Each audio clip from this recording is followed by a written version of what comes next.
Good morning my student. आइए आज हम इतिहास में एक नया टॉपिक को पढ़ते हैं और टाइम मशीन में हम फिर से चले जाते हैं। टाइम मशीन में जाना है कि नहीं?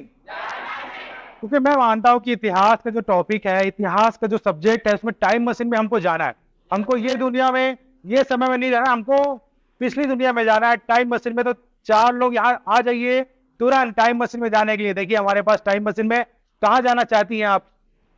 अभी हम लोग जो टॉपिक को पढ़ना चाह रहे हैं, पास आ जाइए यहाँ पर।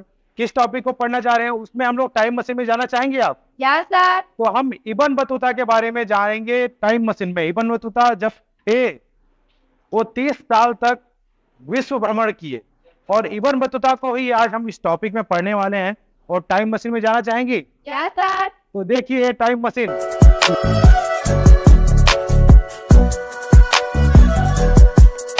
अब टाइम मशीन में हम जैसे कि आ गए हैं, आप सभी यहाँ पर देख ही रहे होंगे कि इब्न बतूता का जो फोटो आपके सामने, इब्न बतूता कैसे दिखते थे और इन्होंने 30 वर्ष भ्रमण किया। आखिर हम देखेंगे बहुत सारे गाने भी देखेंगे कि इब्न बतूता बगल में जूता। फिर उसका एक सचिदानंद सिन्हा ने एक कविता भी लिखा है, इब्न बतूता बगल में जूता, तूफान आए तो कुछ हवा कान से घुसा, कुछ हवा नाक से हुआ। तो ये जो टॉपिक है इब्न बतूता काफी रोमांचक होने वाला है। ठीक है, आप सभी की नजर है ना? तो ये इब्न बतूता जो थे, इन्होंने अपने बारे में लिखा है, रहला नामक इनका आत्मकथा। रहला का अर्थ होता है यात्री।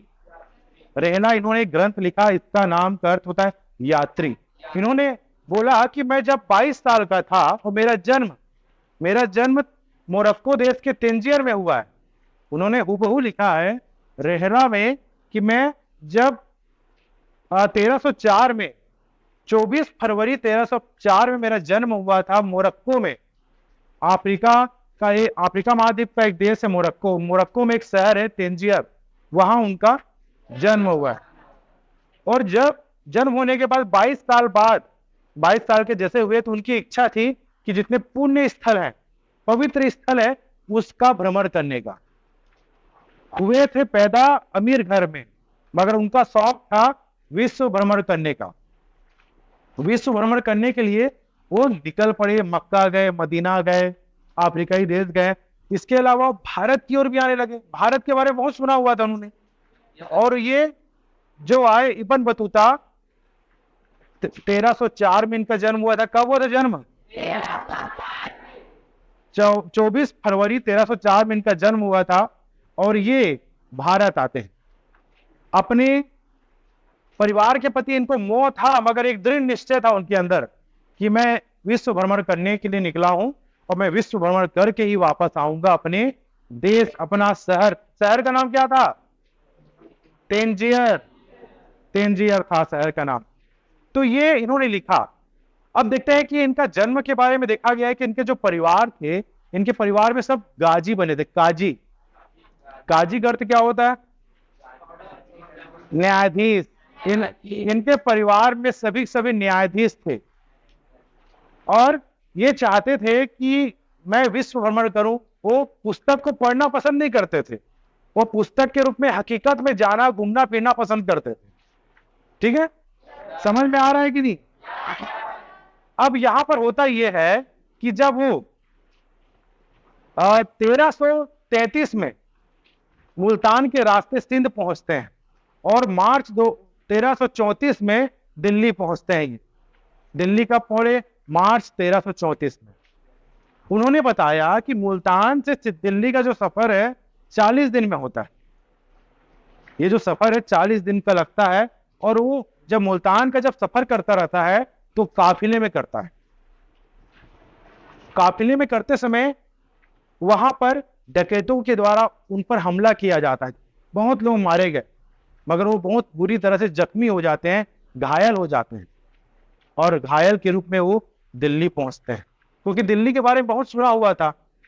दिल्ली कैसा है बहुत सुना हुआ था। उन्होंने वहां के जो शासक थे, सुल्तान थे, उनका नाम था तुगलक।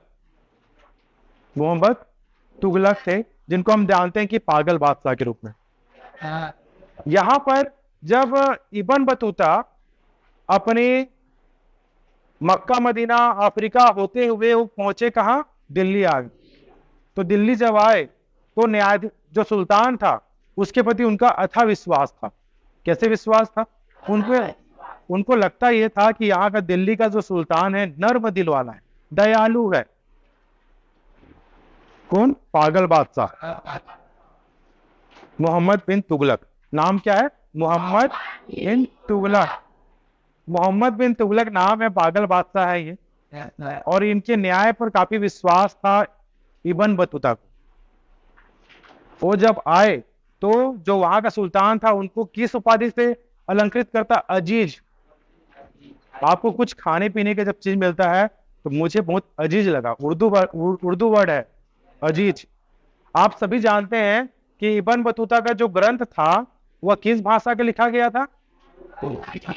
अरबी। यामिनी ने सही कहा, अरबी में लिखा गया था। और अजीज है, अजीज उर्दू शब्द भी है। और अजीज जो शब्द है, कोई भी विदेशी यात्री जब भारत आता था तो मोहम्मद बिन तुगलक उनको उपाधि से अलंकृत करता था कि आइए अजीज। तो आप यहाँ पर बैकग्राउंड में भी देख रहे होंगे कि किस प्रकार से इब्न बतूता जो है दिल्ली आते हैं, सामने मोहम्मद बिन तुगलक है। और यहाँ पर मोहम्मद बिन तुगलक इतने अधिक प्रसन्न हो जाते हैं उनसे तो उनको दिल्ली का काजी नियुक्त करते हैं। तो काजी का क्या वर्ड था यहाँ पर? हाँ, बहुत सही। न्यायाधीश को हम लोग, अभी का जो न्यायाधीश उस समय का काजी कहलाता था।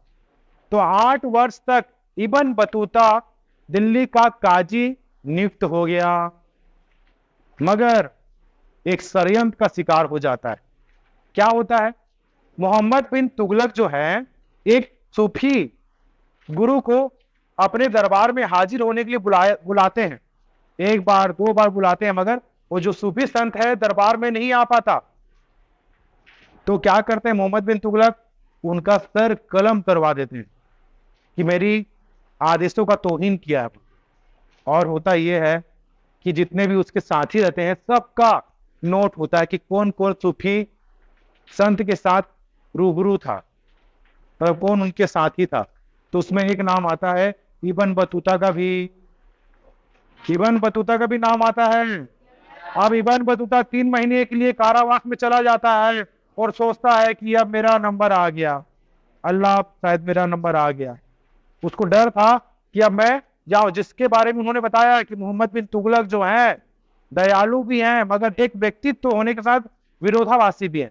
एक तरफ तो दयालु भी हैं और एक तरफ कट्टर हट है, मतलब बहुत ही ज्यादा जिद्दी भी हैं, गलत को गलत मानते हैं। उनका एक न्यायाधीश भी था और बोला जाता है मोहम्मद बिन तुगलक के समय जब किसी को न्याय देना होता था तो तुरंत मिल जाता था।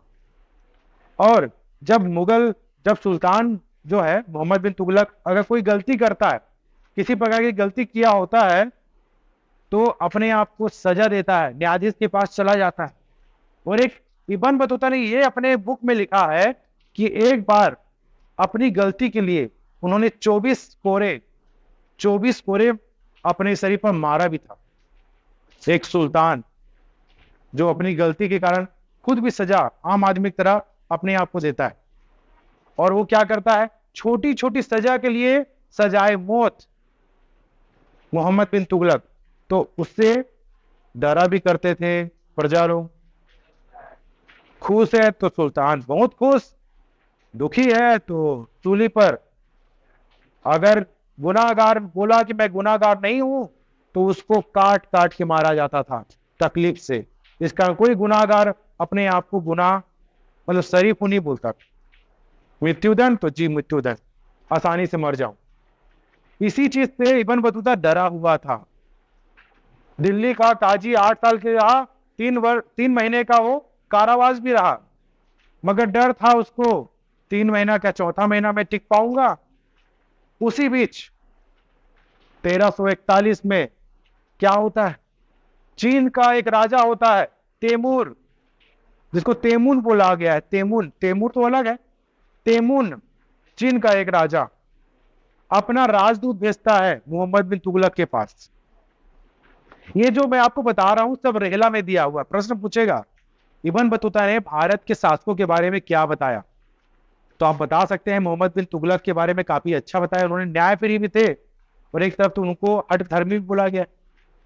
चीन का जो राजा था अपना राजदूत भेजता है, राजदूत, ठीक है, जैसे कि हमने देखा रामायण में, ये इतिहास में सब चीज है भाई, महाभारत भी पढ़ा, रामायण भी पढ़ा। रामायण में हमने देखा कि भाई राम जी अपने किस दूत को लंका भेजते हैं, अंगद को रावण के दरबार में भेजते हैं, अंगद। तो ये राजदूत समझ में आया। वैसे चीन का राजा राजदूत भेजता है, कब भेजता है, 1341 में। अब भेजा जाता है तो मोहम्मद इब्न बतूता बोलता है सुल्तान से कि जब चीन के राजा राजदूत भेज सकते हैं भारत, तो हमारे राजा भी चीन को हमारा राजदूत भेजा जा सकता है। तो इसी बीच मोहम्मद बिन तुगलक बोलते हैं कि इब्न बतूता को राजदूत नियुक्त किया जाता है जो चीन जाएगा। आखिर आपने सोचा कि चीन के जो राजा थे राजदूत क्यों भेजे थे? क्योंकि जो बौद्ध धर्म वाले थे, चीन के राजा बौद्ध धर्म के अनुयायी थे, बौद्ध धर्म को मानने वाले थे। बौद्ध धर्म की बहुत सारी मंदिर थी जो टूट गई थी, उसके जीर्णोद्धार के लिए मोहम्मद बिन तुगलक से निवेदन करते हैं चीन के राजा कि हमारे बौद्ध धर्म के जो मंदिर हैं उसको जीर्णोद्धार कराइए, फिर से आप बनाइए। बदले में मोहम्मद बिन तुगलक के द्वारा बनाया भी जाता है इसका, और साथ ही साथ इब्न बतूता को चीन भेजा जाता है। चीन भेजा जाता है कि बहुत सारे काफिले में सोना, जेवरात, पैसे, खाने के सामान के साथ इब्न बतूता को बंगाल, असम के रास्ते से चीन भेजा जाता है। अब चीन जाता है इब्न बतूता और ग्वांगझू भी जाता है जिसको बोलते हैं बीजिंग। फिर वहां वो रहता है, फिर 1347 में उसका मन वहां से उब जाता है चीन से। कौन सा देश गया इब्न बतूता? चीन। और वहां इब्न बतूता का मन उब जाता है और वो क्या करता है, उसका मन करता है कि मैं अपने गृह गांव जाऊं, शहर जाऊं। कौन सा था उसका गांव, मतलब शहर कौन सा था? तेंजियर था। किस देश का शहर था ये? मोरक्को का था। बहुत अच्छा है, मोरक्को का। जैसे कि आप सभी ने क्लास में प्रेजेंटेशन तो दिया ही था उस दिन, आपने तो इसको सब अच्छे से पढ़ ही चुका है, इब्न बतूता का जो टॉपिक है। मगर इब्न बतूता ने भारत के संदर्भ बहुत कुछ बताया। उन्होंने सबसे पहले तुगलक वंश के बारे में बताया, उसके पहले उन्होंने खिलजी वंश के बारे में बताया। अलाउद्दीन खिलजी के बारे में सुना है आपने? पद्मावत फिल्म देखा है बॉलीवुड में, खली बली हो रहा है दिल, देखिए आप गाने से याद रखते हो आपने, तो आप बैकग्राउंड में भी दिख रहा होगा अलाउद्दीन खिलजी।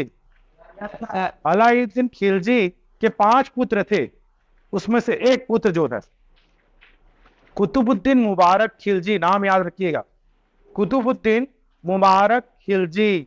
नाम अटपटा लग रहा है मगर इसको रंगीला बादशाह कहते थे। रंगीला बादशाह किसे कहते थे? तो कुतुबुद्दीन मुबारक खिलजी को कहते थे। अलाउद्दीन खिलजी का पुत्र था और ये सुल्तान बना था दिल्ली का।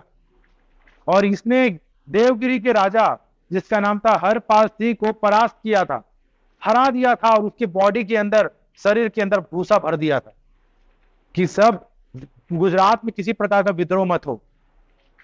कभी कभी देखते हैं कि परिणाम जान जाता है कि जो भी मुबारक खिलजी के साथ युद्ध किया उसके राजा का दुर्दशा होता है। इस कारण गुजरात पर कहीं भी विद्रोह नहीं होता और यही से उसका दिमाग सनक जाता है।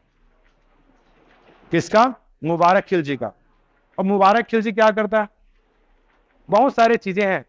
मुबारक खिलजी जो है अपने दरबार में महिलाओं और पुरुषों के साथ रहना पसंद करता था और रंगीला बादशाह इसी कारण कहते थे उसको। और ये हरकत देखकर जो वहां के दरबार का जो वजीर था, है ना, वो क्या करता है, उसका अंत कर देता है।